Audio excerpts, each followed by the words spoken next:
السلام علیکم اسٹوڈنٹس، مطالعہ پاکستان جماعت نہم باب نمبر 2 تحریک پاکستان اور پاکستان کا قیام ہم ڈسکس کر رہے ہیں۔ آج کا جو ہمارا ٹاپک ہے وہ یہ ہے کہ یوم راست اقدام، جس کو انگلش میں کہتے ہیں ڈائریکٹ ایکشن ڈے۔ تو اس حوالے سے آج ہم نے ڈسکس کرنا ہے کہ یوم راست اقدام کیا چیز ہے۔ تو اسٹوڈنٹ، آپ کو پتہ ہونا چاہیے کہ برصغیر میں جب برطانیہ نے اعلان کیا کہ برطانیہ جو ہے بہت جلد برصغیر کو چھوڑ دے گا، تو ہندو اس اعلان سے بہت خوش ہوئے۔ ہندو نے سوچا کہ برطانیہ کے جانے کے بعد برصغیر پہ ہندو قابض ہو جائیں گے، ہماری حکومت قائم ہو جائے گی۔ تو مطلب یہ کہ ہندو جو ہے برصغیر پر حکومت کرنے کے خواب دیکھ رہے تھے۔ تو اس حوالے سے جو ہے مسلمانوں نے یوم راست اقدام منانے کا فیصلہ کیا کہ ہندوؤں کو یہ بات باور کرانے میں یہ بات بتائی کہ ہم الگ وطن بنائیں گے، آپ کے ساتھ نہیں رہیں گے، برصغیر کو 2 حصوں میں تقسیم کرائیں گے۔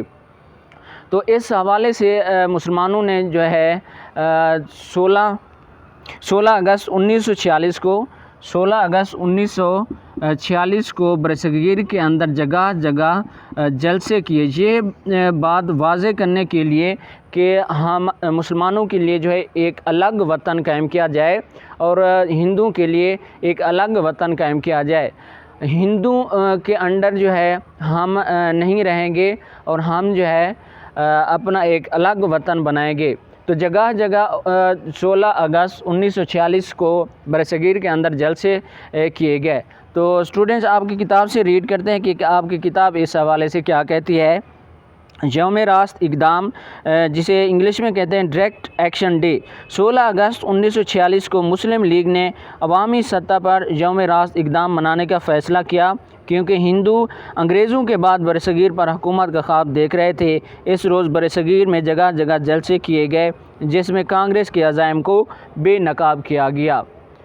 کہ 16 اگست کو مسلمانوں نے عوامی سطح پر یوم راست اقدام منانے کا فیصلہ کیا، یہ بات بتانے کے لیے کہ ہندو جو ہیں برطانیہ کے بعد برصغیر پر حکومت کرنے کا خواب دیکھ رہے ہیں، تو ہم ان کے انڈر کام نہیں کریں گے، ہم اپنا ایک الگ وطن بنائیں گے جو پاکستان ہوگا۔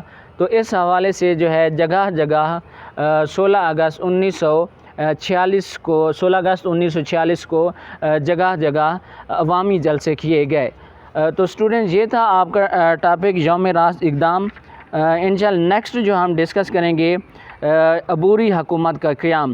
تو چینل کو سبسکرائب کریں، لائک کریں اور کمنٹ کریں۔ اللہ حافظ۔